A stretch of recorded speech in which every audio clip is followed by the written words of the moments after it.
Olá, meus queridos, meu nome é Matheus Medeiros, hoje é dia 10 de 11 de 2024 e hoje vamos falar sobre covardia. O maior ato que o homem pode fazer de pecar consigo mesmo é a autoindulgência. É acreditar que está tudo bem, pegar leve o bastante para que futuramente ele consiga se arrepender. Então pensa, temos o costume de sempre procurarmos o bem, né? Vamos colocar assim. E quando eu falo bem, é literalmente o bem, né? O que nós julgamos da nossa forma, dentro das nossas capacidades como bem, né?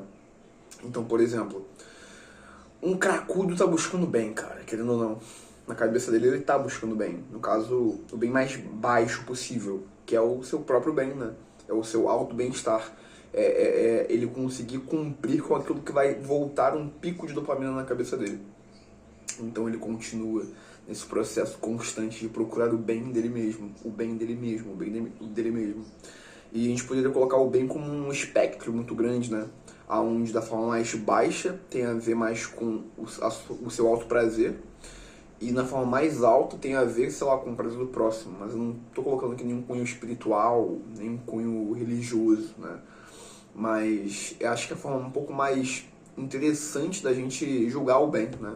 Quer dizer, acho que é muito mais interessante a gente elencar o que um espectro de bem do que a gente falar que fazer X coisa é ruim e fazer X coisa é boa, né?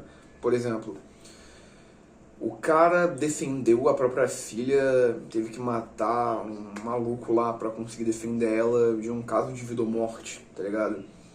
Tipo assim, se você fala que matar uma pessoa é algo negativo, o cara fez o mal, você está sendo muito dualista, né?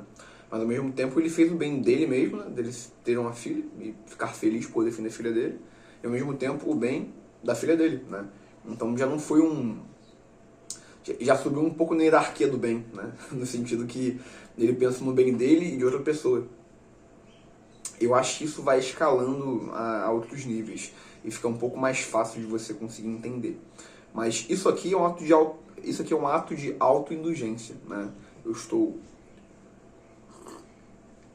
consumindo um copão de caipirinha com algumas coisas e está uma delícia, cara.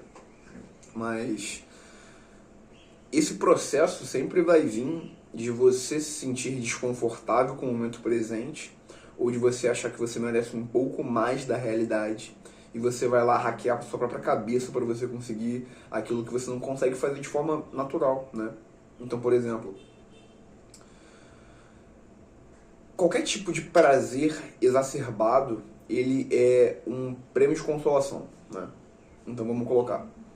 Antigamente, muito antigamente, quando éramos apenas um grupo de caçadores-coletores, só existiam algumas maneiras de você obter prazer, né? Que era socializando, que era comendo alguém, que era você caçando e conseguindo caçar e comendo o que você conseguiu caçar, e dormindo, né? Mais ou menos vai gerar nesse entorno de coisas básicas do ser humano.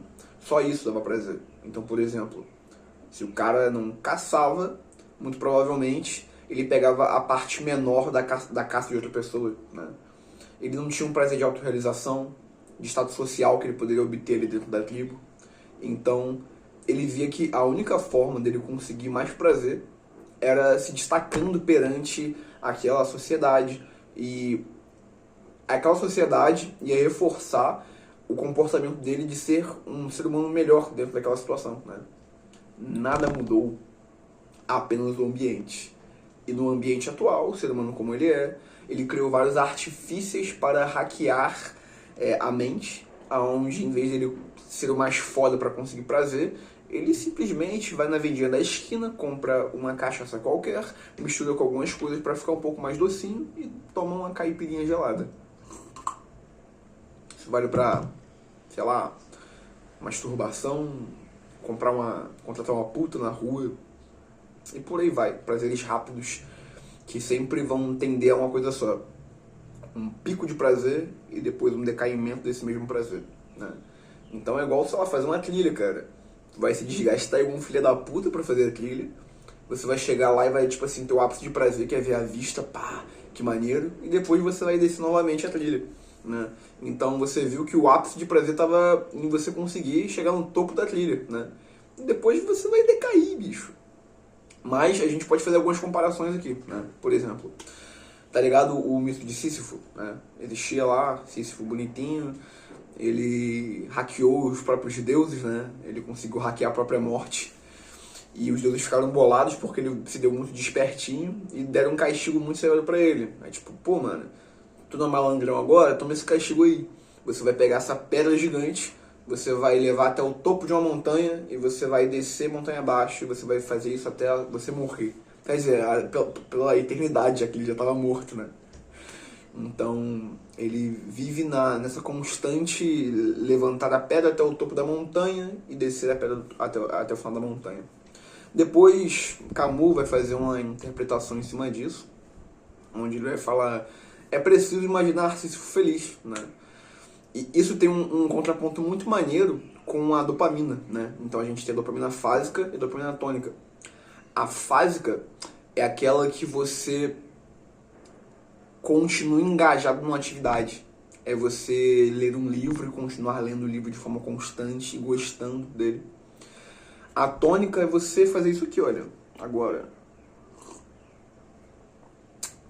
Acabou de gerar um pico de dopamina, né? Foi uma coisa tônica, né? Foi uou, aconteceu e depois decai, né? Sobe e desce. A fásica, ela é em fases, então ela continua se perpetuando junto com o comportamento que está gerando isso, né? Não que seja diferente daqui, isso aqui é muito mais intenso, né? Mas essa que é a correlação de Camus com o mito de Sísifo.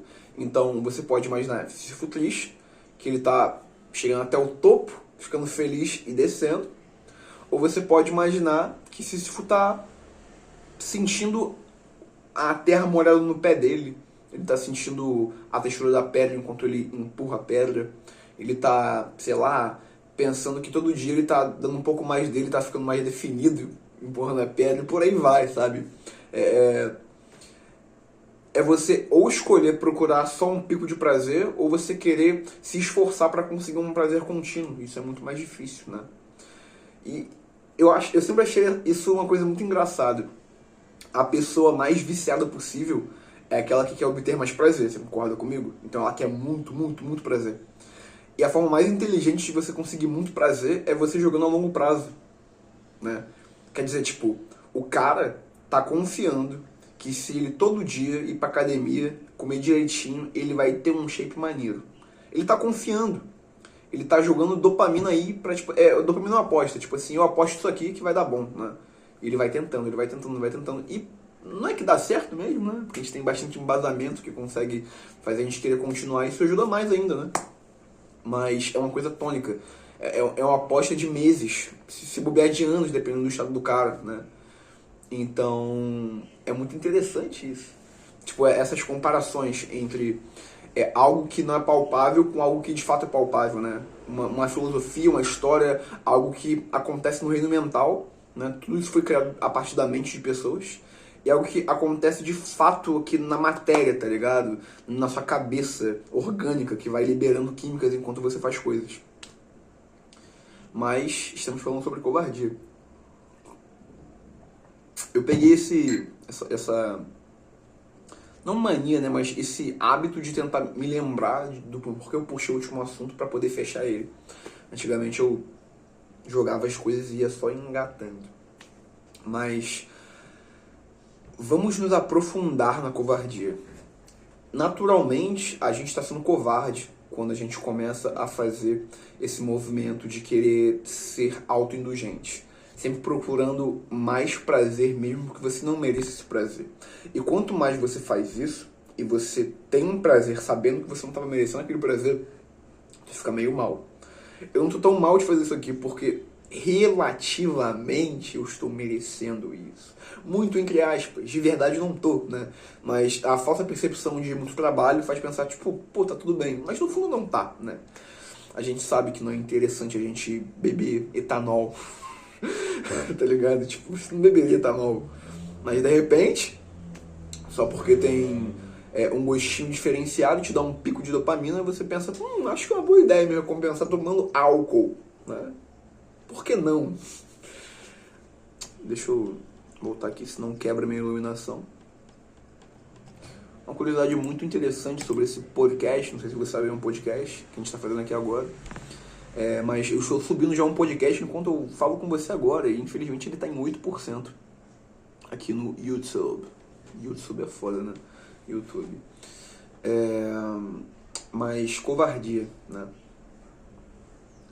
Então pensa o seguinte, eu estou fazendo esse comportamento agora meio que me auto-sabotando sem perceber. Eu tipo assim, eu tô meio que esquecendo o que está acontecendo só para eu sentir o prazer. Isso acontece de forma constante. A gente vê vários coaches, vários youtubers, vários influencers falando sobre autoconhecimento, filosofia, e a gente vendo aquilo parece que eles estão num patamar de superioridade, é que eles estão falando com tanta contundência sobre aqueles assuntos. Mas não, eles também erram demais. Todo mundo erra, ninguém é perfeito, mas o recorte de algo faz aquela pessoa parecer perfeita. A gente vê isso muito em redes sociais, né? Um Reels onde o cara tá, tipo assim, dando o máximo dele ali naquele treino especial, e você vê que, tipo assim, ele tá se matando, faz pensar, pô, esse cara aí é perfeito, quando eu chegar lá eu vou ser pá, né? E não funciona assim. Esse cara também erra, ele tem dias ruins e por aí vai. E a gente não consegue fazer esse link quando a gente está tendo aquela experiência de ver um recorte do dia a dia do cara, né? A covardia, ela comete todo mundo. É inerente ao ser humano ser covarde. Só que vão ter graus de covardia. Talvez o cara mais covarde seja aquele que só reclame sobre a vida, tenha até ideias, mas fale, pô, o sistema tinha que mudar. Pô, tal coisa tinha que mudar, o governo, as instituições, as pessoas. E ele sempre fala sobre as mudanças, mas ele tem uma vida de merda. Pelo fato que ele tá muito na parte ideal ainda. É uma criança que só pensa, que só quer o gostoso de planejar. Porque o planejar, o apontar é muito fácil, é prazeroso. Mas a execução constante é difícil. Exige muita tentativa e erro até você achar o seu ponto ideal.